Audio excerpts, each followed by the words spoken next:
conducting a physical appearance, the external apparatus of conductor, is not useful if it not referring to the such phenomena as a contour of sound and a time lag. But it's also important to mention such phenomena that,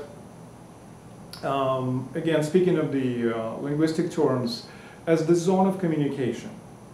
And the zone of communication is very similar to the contour of sound. It's basically the similar zone.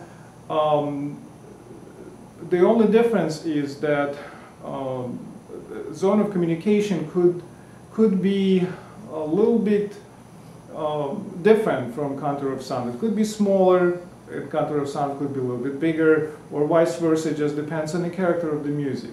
But why the zone of communication is so important? Because any messages we send into the orchestra, physical messages, visual messages, evident messages, we send through the zone of communication. And I will show you the exercise which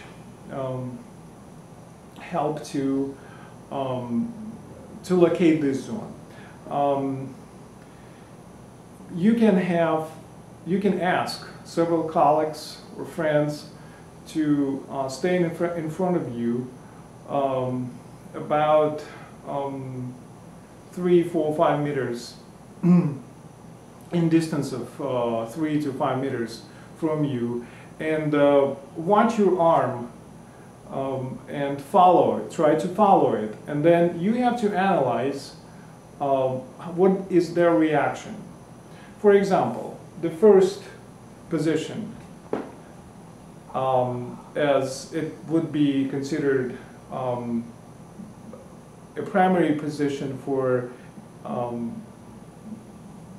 traditional methods. For example, we would like to have it here, close to the abdomen, close to the center of the body. As you might notice, and I mentioned that before, that wrist and elbow are providing 2 points of communication, and sometimes they are conflicting. They're sending a conflicting message, especially if you are within 4/4. 1, 2, 3, 4. Every time you have in a beat, you change in a beat, arm is manifesting in different ways. And obviously, if you will ask your colleagues, they will see that their attention switch from one point of the arm to another, and then back to one, and then back to another one, and so on. On the contrary, if we preserve a linear manifestation of the arm, we can manipulate the arm, we can manage that arm would move throughout the scheme without switching points of communication. So basically the point of communication will be here at the wrist.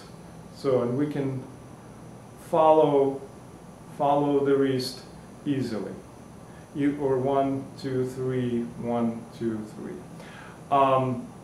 But to check if your arm is following that rules of communication, you can do a simple exercise. For example, when you have your friends staying in front of you, you have to raise your arm and catch their attention at once with one motion. Not 2, not 3, not any smaller adjustments. It should be very solid motion. For example,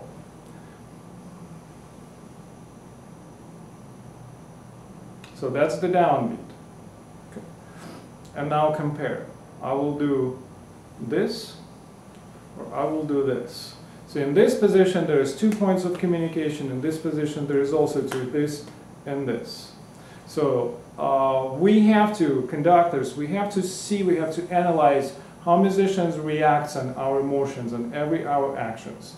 And when you raise your arm for the downbeat, you have to clearly see if you wrist catching attention of the whole orchestra, all musicians all attentions should be focused here, and there should be any compromise on this. Again, you raise your arm and you catch everybody's attention and you lock it. It looks simple, but it might take a number of practice before you will succeed in it.